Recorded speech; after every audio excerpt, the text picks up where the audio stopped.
representative, and I am a member of the Geneva Human Rights, Biodiversity and Land Task Force, or GeHRBiL. And so we are very happy to welcome you to this side event today, organized by Earthjustice, the Geneva Human Rights, Biodiversity and Land Task Force, and the International Service for Human Rights, with the support of the Geneva Environment Network. So welcome everyone. This side event is held alongside this Human Rights Council session, the 57th, and will really look at the crucial role of Indigenous peoples in protecting biodiversity and environmental protection, as well as the challenges that they face in this vital work. Interestingly, during this session of the Human Rights Council, we have had a new resolution introduced by Colombia and Costa Rica on biodiversity and human rights. And this morning, we started the negotiations on the resolutions on human rights and Indigenous peoples. So this side event today really falls well in this context. And as we are going to move towards COP16 that will be held in Cali later in October, it's an important time now to really bring this topic and continue exploring it further together. So Indigenous peoples, while comprising only 5 or 6% of the world population, play a disproportionately large role in preserving the world's remaining biodiversity. According to a 2018 report, Indigenous peoples stewarded or held tenure rights over more than a fourth of the Earth's terrestrial surface, which represent at least 37% of natural lands. And there are many other statistics that really keep showing the amazing role that they are playing in preserving biodiversity. However, this commitment often comes at a great cost, with many Indigenous defenders losing their lives, protecting their lands and our shared environment. So today, it's a great opportunity to really discuss Indigenous people's rights and the environment. And I'm very happy to welcome our first speaker, who is Olga Cheponce from the Maya Quechua community. And she will share with us the impact of extractive industries on Indigenous communities. She will speak in Spanish and will be interpreted by Ulises from ISHR. Olga, you have the floor. Muy buenas tardes a todas y a todos los que están presentes.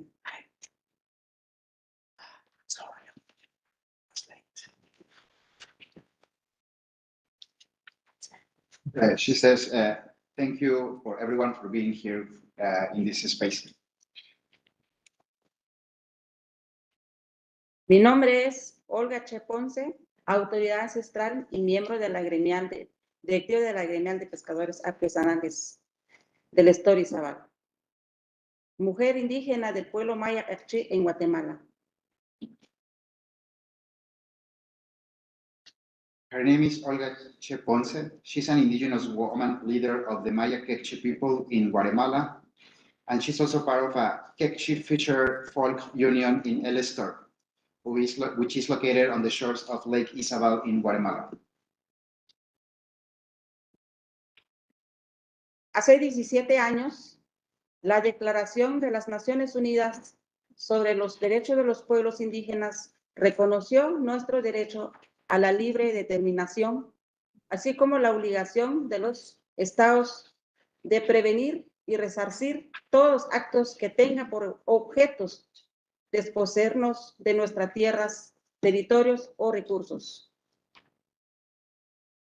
17 years ago, the United Nations Declaration on the Rights of Indigenous Peoples recognized their right to self-determination. This declaration also set obligations of the states to prevent and redress any act that has the purpose to dispossess them with their lands, territories, and resources. Asimismo, este año, al relator especial sobre el derecho a la alimentación presentó un informe sobre la pesca y el derecho a la alimentación en el contexto del cambio climático.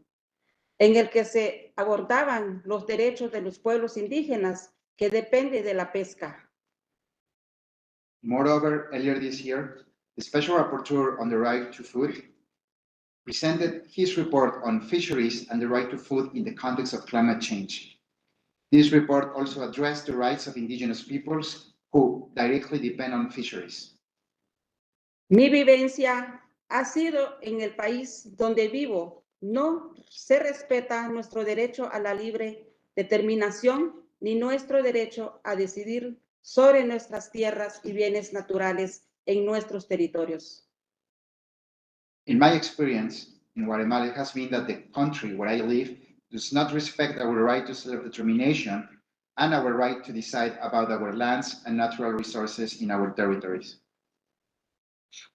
En el Store, una empresa minera CGN Pronico Mayaníquel, registrada en Suiza, que extrae níquel, está operando sin nuestro consentimiento libre, previo e informado. En 2017, las familias pescadoras denunciamos públicamente a la mina después de que las aguas del lago se tiñeron de rojo y murieron muchos peces. No fuimos escuchados. Por el contrario, hemos sufrido violencia, criminalización y agresiones por parte de los policías, ejército y elementos de seguridad privada. En 2021 pretendieron hacernos una consulta que no era previa porque la mina ya estaba operando. Se hizo durante un estado de excepción. In Elster, a Swiss-registered mining company, SMG, which extracts nickel, is operating without our free, prior, and informed consent.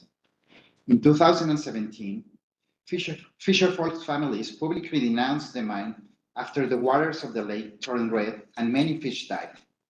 We were not heard. On the contrary, we have suffered violence, criminalization, and aggression by police, army, and private security elements.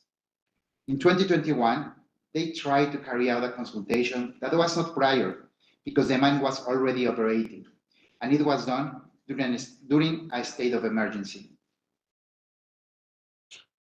El Ministerio Público, en alianza con jueces corruptos y empresarios, sigue teniendo el control del Estado, favoreciendo los abusos, la intolerancia, la exclusión, la discriminación y el racismo contra nuestros pueblos.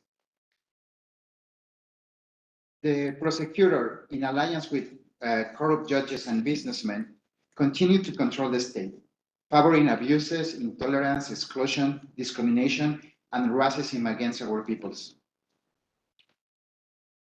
Esa alianza corrupta no nos permite tener certeza jurídica sobre nuestras tierras ancestrales, a pesar de que hay un nuevo gobierno en Guatemala.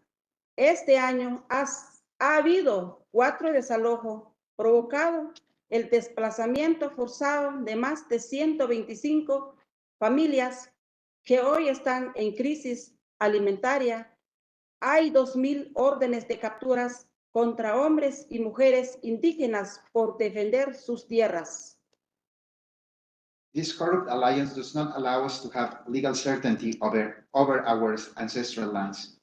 Despite the fact that there is a new government in Guatemala, this year there had been 4 evictions, causing the forced displacement of more than 125 families who today are in a food crisis.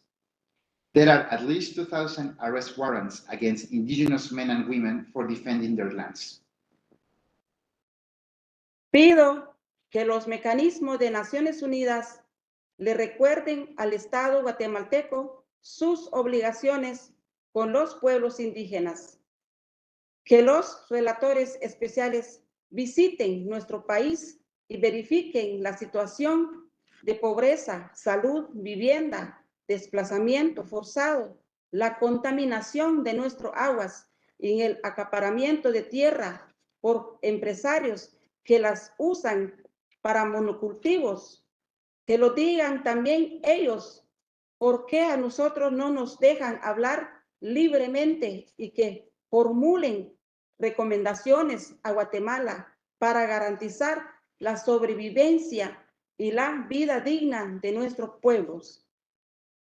I would like to ask the United Nations mechanisms to remind the Guatemalan state of its international obligations towards indigenous peoples, that also the special rapporteurs visit our country and verify by themselves the situation of poverty, health, housing, forced displacement, and the contamination of our waters and land grabbing caused by businessmen who are using our land for monoculture. I also call on the UN mechanisms and these experts to also speak about this, because we are not allowed to speak freely, and to make recommendations to Guatemala to guarantee the survival and dignified life of our peoples. Muchas gracias por sus atenciones. Thank you so much for listening to me. Thank you so much, Olga. Thank you very much for sharing with us. I think what you shared is really at the heart of the challenges and the issues that we see at the intersection of indigenous peoples, human rights, protection of biodiversity, really preserving the environment, and the right on which the environment on which indigenous communities directly depend. You raised various points that are really important regarding the free, prior, and informed consent, about certainty of land tenure. And these are points that are important here in this human rights forum, and also at the intersection with the biodiversity and other environmental fora. So thank you very much for sharing with us. We are now going to hear from Juan León Alvarado, who is from the International Indian Treaty Council. You are also the Biodiversity and Human Rights Coordinator, and you will be the head of the COP16 delegation for the IITC. So we are very much looking forward to hearing from you. How do you see this intersection between indigenous people, human rights? What do you see is key and important where we are right now, just ahead of COP16 and in the context of the Human Rights Council?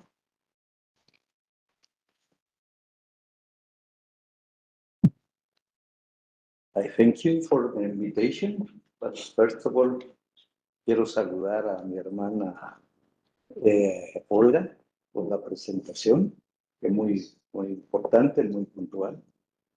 And I will say something about the struggle we are doing in different areas. And of course, I would like to say something about Guatemala. This is a small country. It's 800 kilometers square, but we have 300 protected areas established without the prior free and informed consent.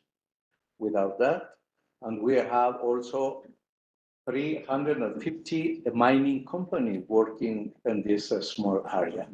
One of them, our colleague Olga talked about, and of course, is many of them are working illegally because they are not accomplished with the human rights, with the rights of indigenous peoples, and they are not following also the law, the domestic law. Even we have a very weak law on this issue. So it's very difficult because, as Olga stated, that all the juridical and the justice system is on the side of this mining and protected areas that are affecting collectively our rights, land, territories, and natural resources. And the main issue we have now is also the announcement of the new government that will build a new law on the water.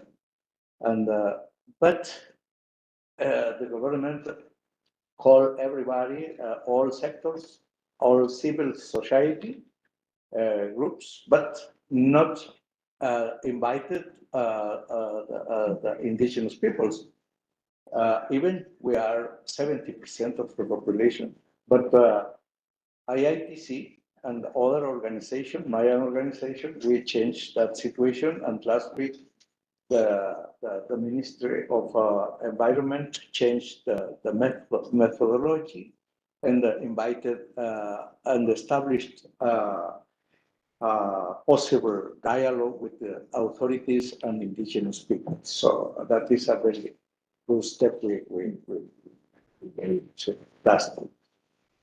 So talking about climate change and biodiversity is a very tough situation for indigenous people, not only in Guatemala, but in all the world, because you know that we are not deciding, we are not participating in the policies stated. We are not participating actively in the establishment of some rules about how to take care, even the indigenous peoples. We are taking care of the biodiversity and every natural resources since thousands of years ago, not now.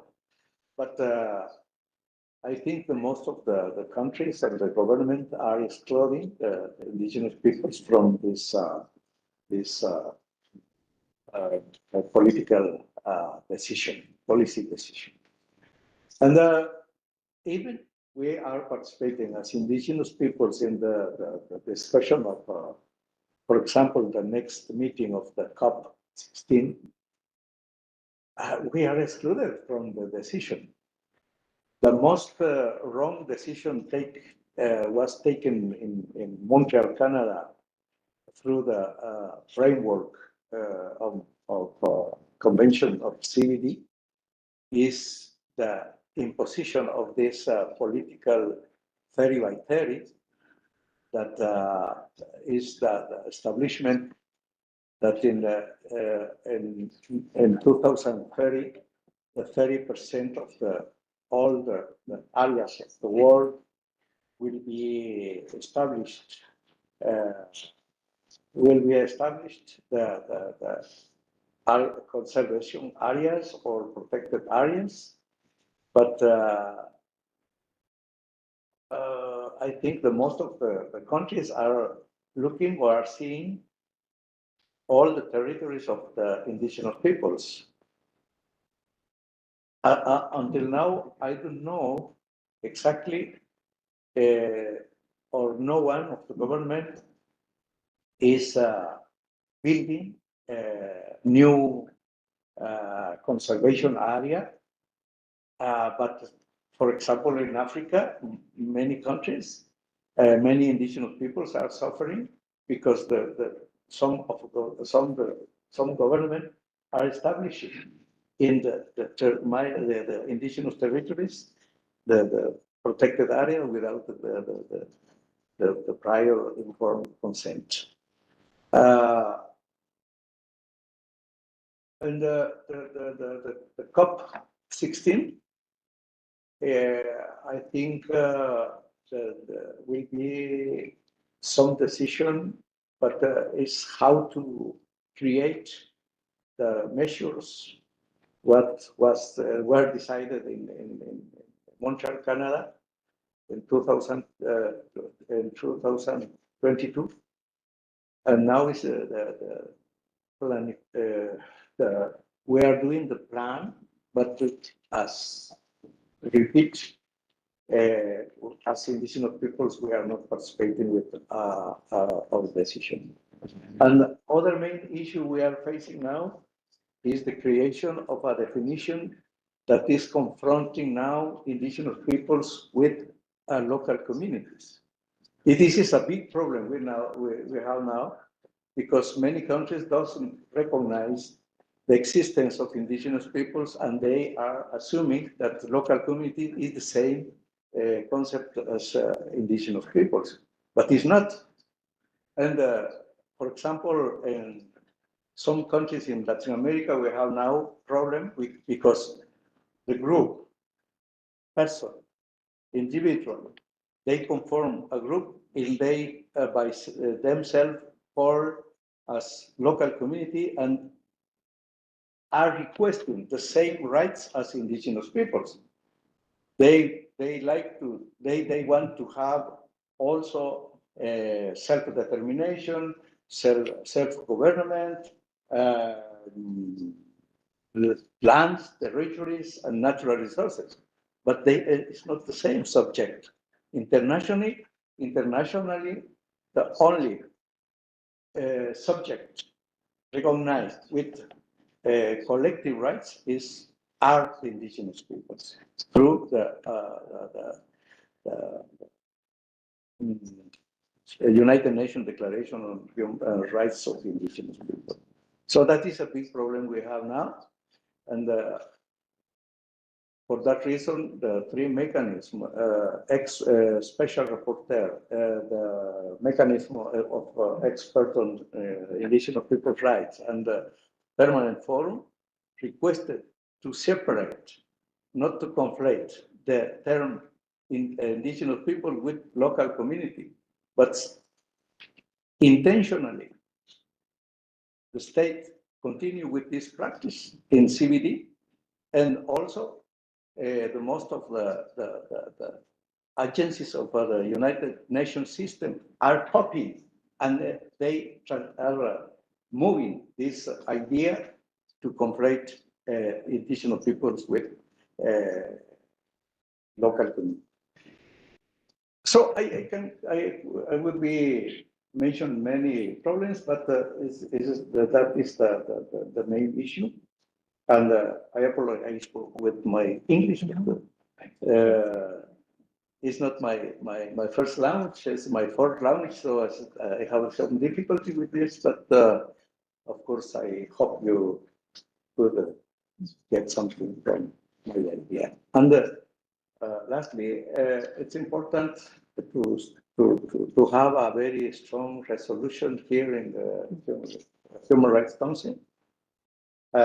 Here, I participated in the informal consultation this morning, and for me, it was a big surprise that states or representatives of the government here deny the existence of indigenous peoples in their country, and we lost almost 30 years to build all the principles, discussing, dialoguing, and making consensus between indigenous peoples and the representative states, and was adopted. The declaration was adopted in 2006, and the first, I think, the first product of the Human Rights Council, and in 2007 in the General Assembly.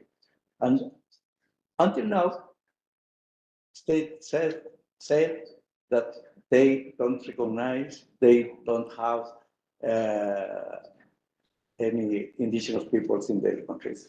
But for me, it's a big surprise, but I hope that all we are here to push and to dialogue with the different delegates to fulfill the principles of the United Nations Declaration on Indigenous Peoples. Thank you. Gracias. Thank you so much, Juan. Thank you very much. First, congratulations on last week's success in Guatemala in getting the dialogue with indigenous peoples set up for the new law on water that will take place. So, but also thank you for taking us through many of the challenges regarding meaningful participation, and we go back to free, prior, and informed consent, but also some of the heart of the challenging negotiation point during the CBD that led to the Global Biodiversity Framework, the 30 by 30, and you mentioned really what was key in there.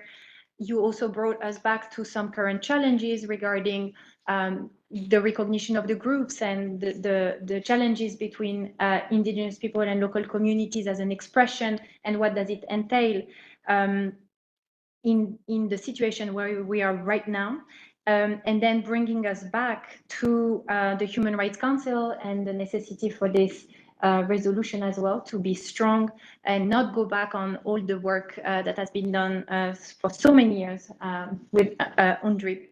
And with that, we now go to Yves Lador, who is the representative of Earthjustice to the United Nations. He's also a member of the Geneva Human Rights, Biodiversity and Land Task Force.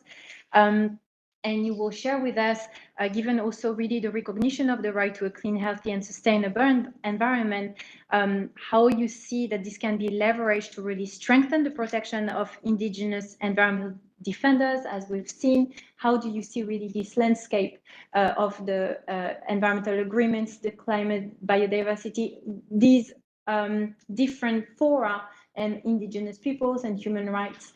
How do you make sense of it in the light of the current context?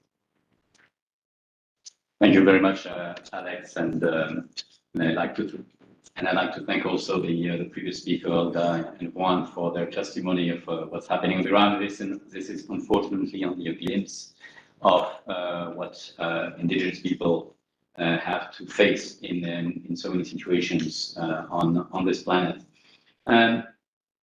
But it's interesting in what Juan has just presented, of what some of the discussions happening in the CBD is an interesting illustration of the challenges we have when we deal with this question of the protection of environment and the rights of indigenous peoples.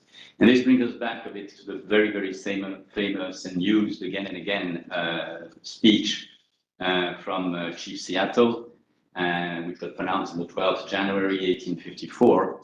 But he pronounced it in his own language. He's from the Duwamish people, and that was translated to the a neighboring people's language, where you had someone who could translate it afterwards in English. So actually, we never know. We don't know exactly what has been said because of the translation, but not only because of that. Afterwards, and especially when it was pronounced in the middle of the 19th century, the speeches that were made by indigenous leaders, especially when they were ratifying treaties and when you have big events, were pretty well known and were very often published, and there's kind of a literature around it. So one of these speeches has been kept again and again and used, but we don't know at all what was really said. And it's, in a way, indigenous people's language, their own voice, which is reinterpreted by the dominating society and using it for its own purpose in its own internal discussion. And I think this is a good illustration, unfortunately, of the challenge that we have to face when we're looking at this relationship.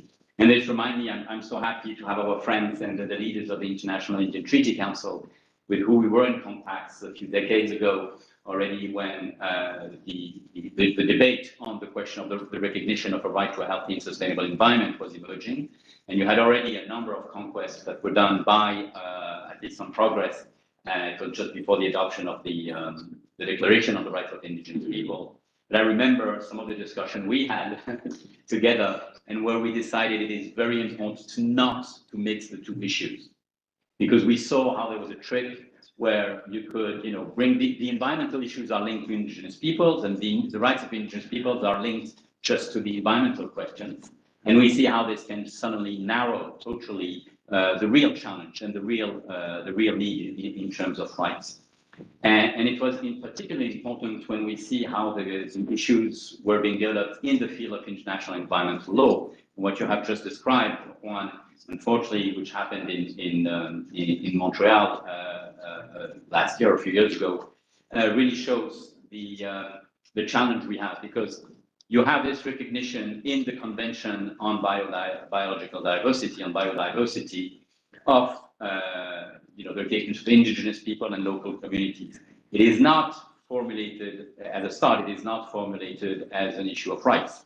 It is formulated as the relevance of the knowledge, which is also very ambiguous, because then we have genetics behind. We have a number of very big challenges.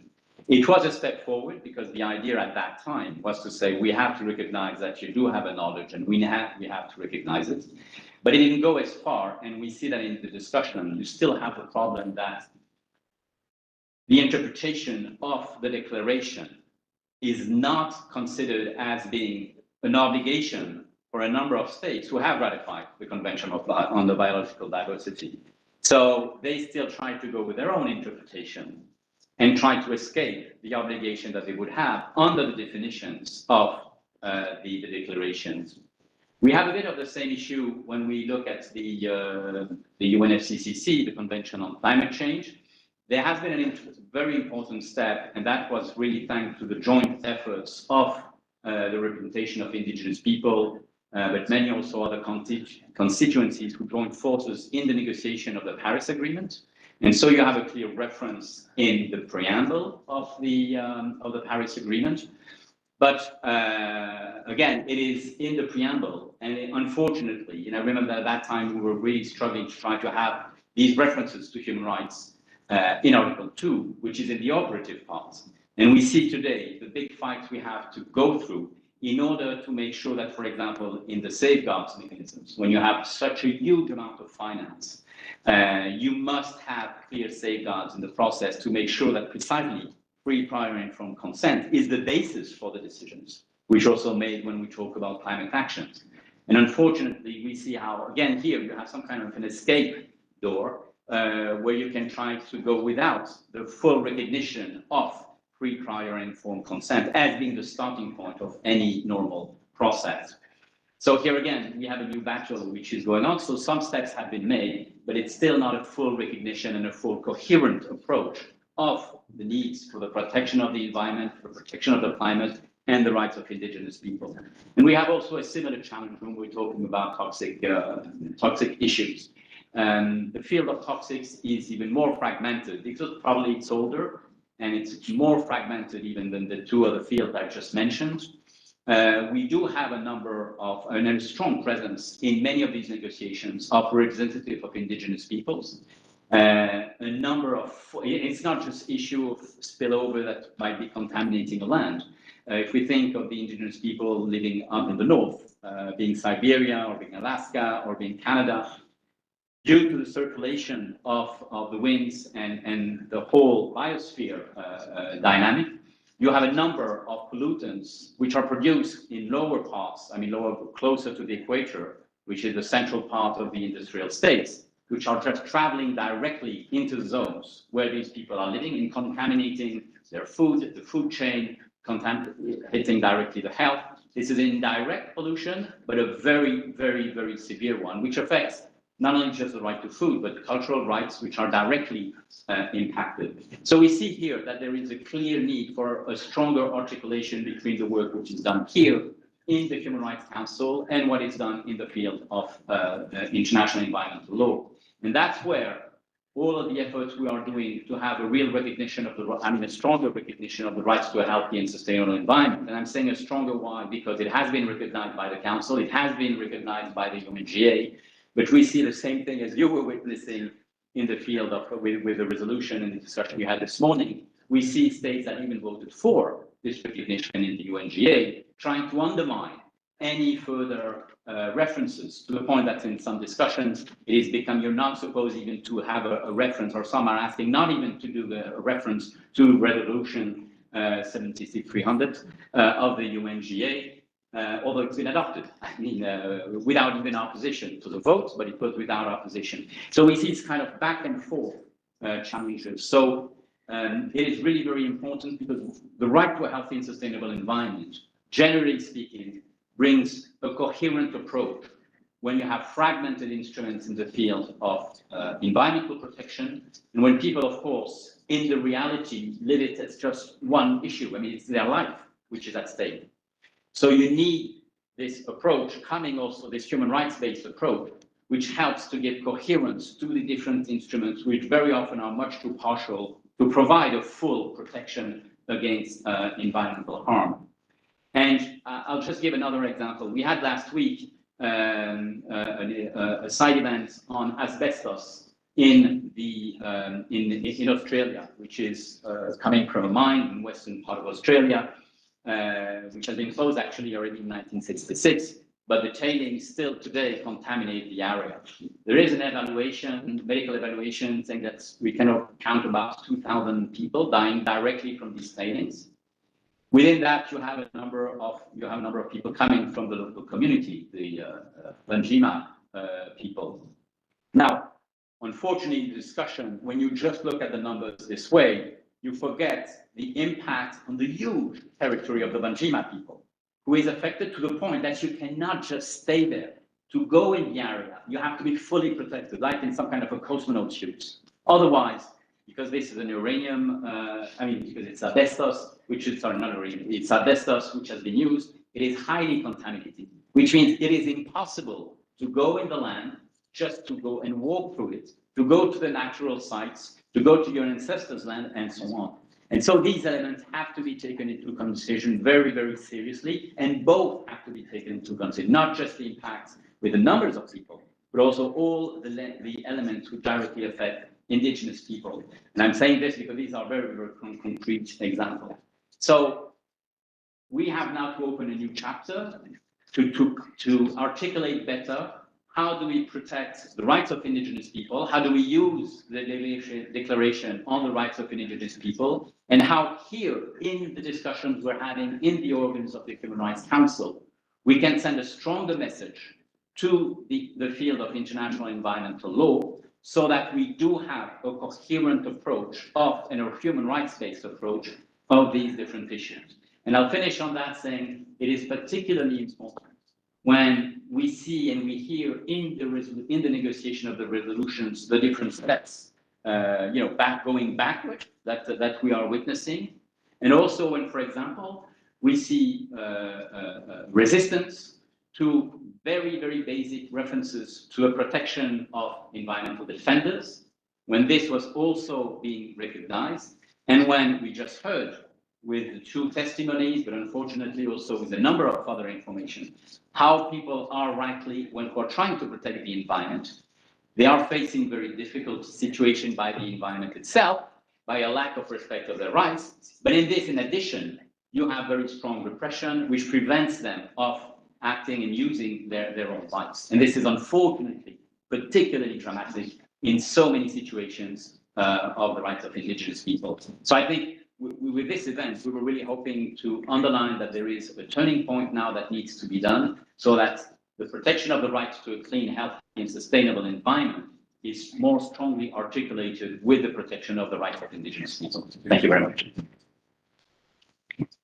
Thank you very much, Yves, for really showing through the journey you took us on where we are in terms of coherence and where we have to do more now to really increase this coherence, what the right to a clean, healthy, and sustainable environment can help in there, and where we stand with the rights, the recognition of the rights of indigenous people, and really advancing with a human rights-based approach. So thank you very much for that. We have now some time for questions and comments.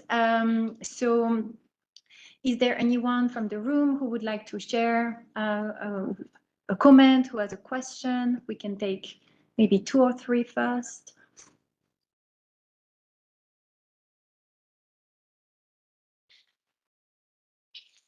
If there are no comments, then maybe in any case, we can go back to the panel to explore maybe one point that was really mentioned throughout, and it relates also to the free, prior, and informed consent as really something key, actually, in many of the elements that the 3 of you shared.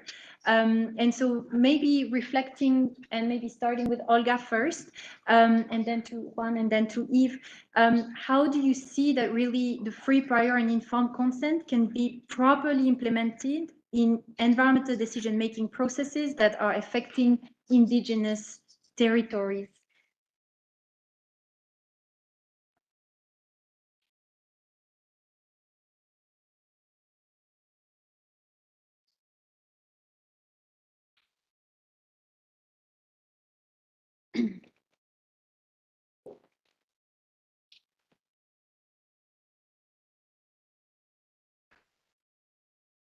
Nosotros estamos buscando ese mecanismo para nosotros los pueblos indígenas, que seamos consultados primero a los pueblos, a las comunidades del pueblo H.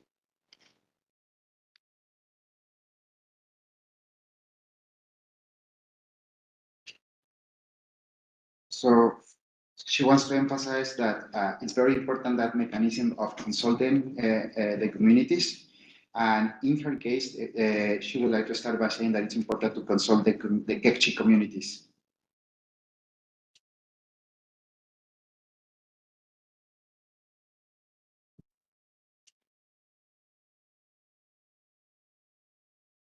Porque hemos venido violado nuestro derecho, hemos venido recibiendo encarcelamientos, hemos venido recibiendo allanamientos en nuestros hogares, nosotros los que defendemos nuestras tierras, nuestros lagos, nuestros bosques en Guatemala.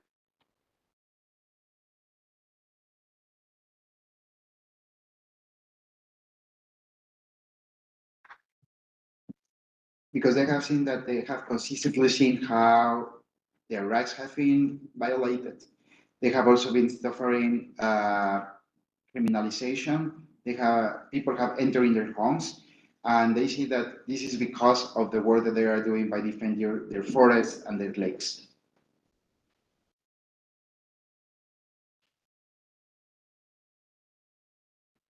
La lucha que estamos llevando nosotros los pueblos indígenas es para nuestros hijos que están creciendo, porque hoy nosotros estamos viendo esa situación. Más adelante con nuestros hijos, ellos van a sufrir el sufrimiento que la empresa que está dejando todo, contaminando el lago y está terminando todos los bosques y también los desalojos de las tierras, y los niños no tienen dónde quedarse, no tienen dónde irse más adelante.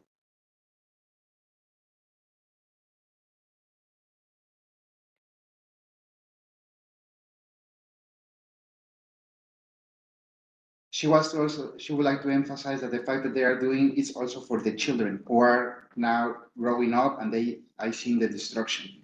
I seen what these companies are doing in their territories, but at the end of the day, it's the children who will also suffer the consequences, caused not only by the environmental degradation, but also by the cases of evictions, because now they don't have anywhere to go, anywhere to live, so they will not have a home.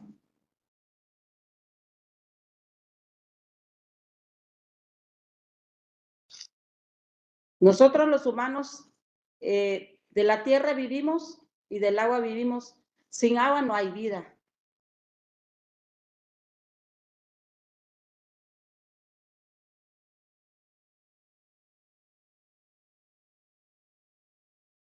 We humans, we live from the land. We live from the water. Without these elements, we cannot live.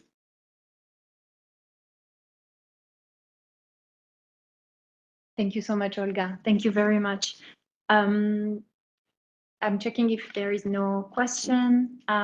If not, Juan, in this context, maybe around the free, prior, and informed consent, and maybe in between the Human Rights Council and the CBD COP16, what do you see as really opportunities to really further the rights of indigenous peoples?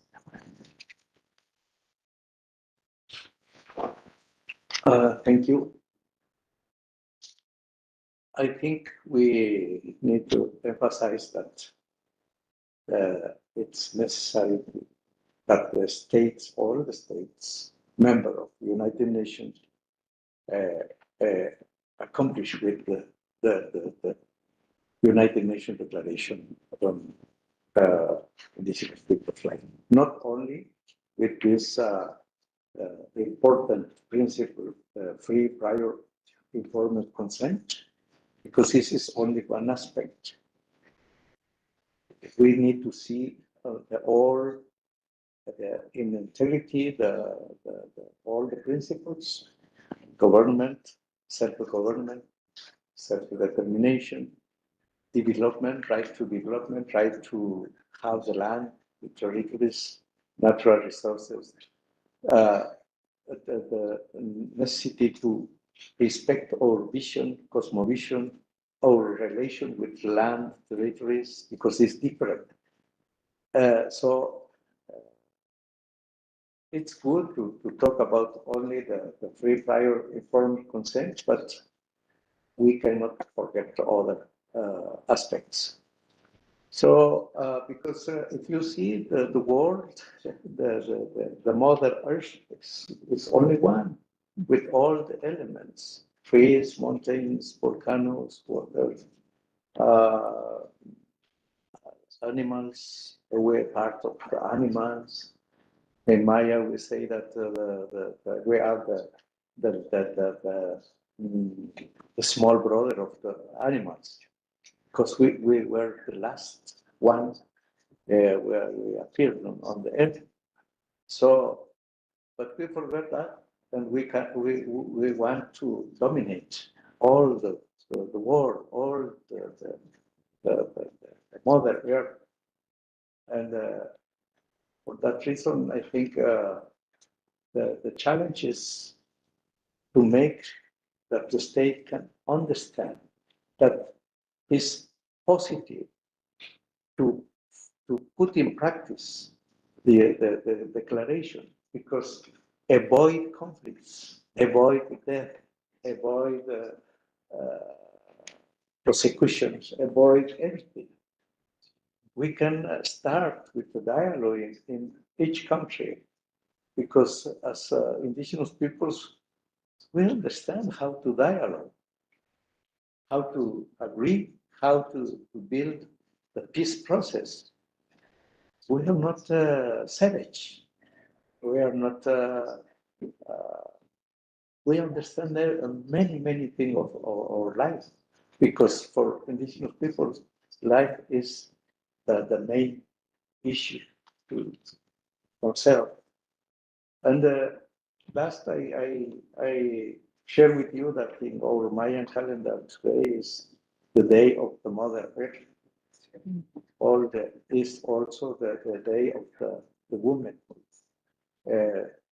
It's the day of the river, the mountain, trees. We repeat the celebration, the commemoration of this day each 20 days. So in 20 days more, we also, today is 8th day in the Mayan calendar, and the next one will be another number, but we will remember. So that is very important. Not each year, not only one day a year. This 13 days a year is the celebration.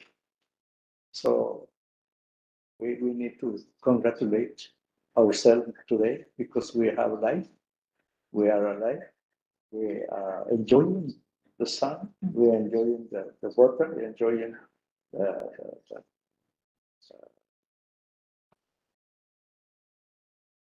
the air, everything.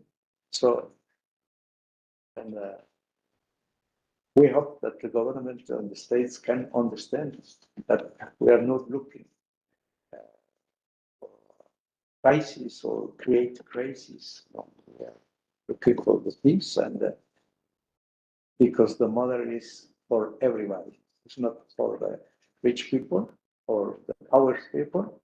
No, it's for everybody. Thank you. Sure. Thank you very much, Juan. Yves, do you want to come in? Yes, thank you very much. Well, I won't add too much to what our guy Juan have said, because I think it shows really how dramatic the issue can be. So it can be taken an issue that can be life or death, and simply the future of a people and a place. And there's also very strong conceptual and cultural aspect. Perhaps just a legal point on that, which is more perhaps than just a detail. The idea of prior informed consent has been recognized already in the field of environmental law. And for example, the Rotterdam Conventions, which try to regulate the exchange of toxic material and waste, is precisely based on this notion of PIP. One of the problems we have is the procedural rights in general are not well enough applied and followed and respected. And we have also a very big issue, internationally speaking, about environmental impact assessments, which in too many places are just box ticking, to the point that we have seen sometimes. I remember of one case where we could do a very thick environmental impact assessment, but you have companies who can sell pre-made studies, and then afterwards you just need to adapt it to the local situation. But sometimes they forget to clean up correctly the document, and you see parts of another studies which has been sold like this to a company. So definitely we have an issue here which is big. But some progress has been made with binding obligations, with legal instruments such as the Aarhus Convention or the HRC57 agreement. And of course, states have to ratify it, but under this ratification, then you have real strong legal obligation in terms of public participation in the process, which means you need to consult in order to develop projects, and you have clear rules, not just to make it precisely to get out of the ticking box exercise. I won't get into the details because I don't have the time for that, but it's very, very strong obligations. It's not just wishful thinking. That's where we have to make sure that we don't make a mistake. When we talk about free, prior, and informed consent for the rights of indigenous people, this is not just procedural rights. We are talking, because procedural rights means you consult the people.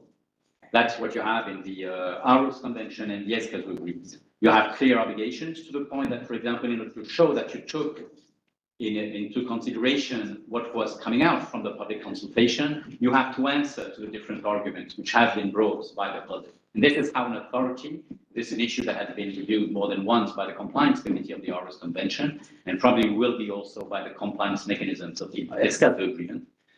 So you check whether there is an answer. But at the end of the day, the authority in charge in the country makes its decision. So the Aarhus Convention or the HRC57 agreement will not say exactly what is the outcome of the public participation procedure. It stays in the hands of the country. What is different with FPIC is FPIC for indigenous people means the recognition of their sovereignty on the land that they inhabit, that they are where they are living. Which means that if ever they say no, this no has to be respected. And this is different from the classical approach of procedural rights. And we have to make no mistake. FPIC for indigenous rights is something absolutely fundamental. And then you start, as Juan was precisely saying, you discuss, you negotiate with the community on these issues, but on an equal term. This is what the rights of indigenous people is requiring. And so we must not make a confusion here. It's a very, very important question, because the way you proceed, legally speaking, will be different when we see FPIC under the Declaration of the Rights of Indigenous People, and the way it has already been defined as legally binding obligations for the states who have ratified. And this is becoming a standard now more and more, because other continents are thinking of also developing similar instruments, when it is a binding obligation under the procedural rights in the field of environment. So FPIC is a really very, very important question. Thank you very much for having me. Thank you very much, Yves. We are arriving at the end of this side event, so thank you very much to Olga, Juan, Yves, and thank you very much to all of you for joining the discussion today. We raised really various issues around the rights of indigenous people and environment, and how we are at the intersection. Some maybe interesting developments is that we are really seeing a strong push by various actors for better coherence between the different fora. And it's not an easy battle, but it's really this dynamic process where from various angles, we're really trying to connect better, whether it's around a human rights-based approach and what does it mean to biodiversity, whether it's the rights of indigenous peoples and how it is reflected in the various fora that we just mentioned. And maybe to conclude, we can mention that in the context of the climate COP, the biodiversity COP, and also in the context of the desertification COP, we have instruments, policy instruments, the national planning instruments around climate, biodiversity issues. These are tools, concrete tools and elements to bring the participation, the consultation, and really much more participatory decision making.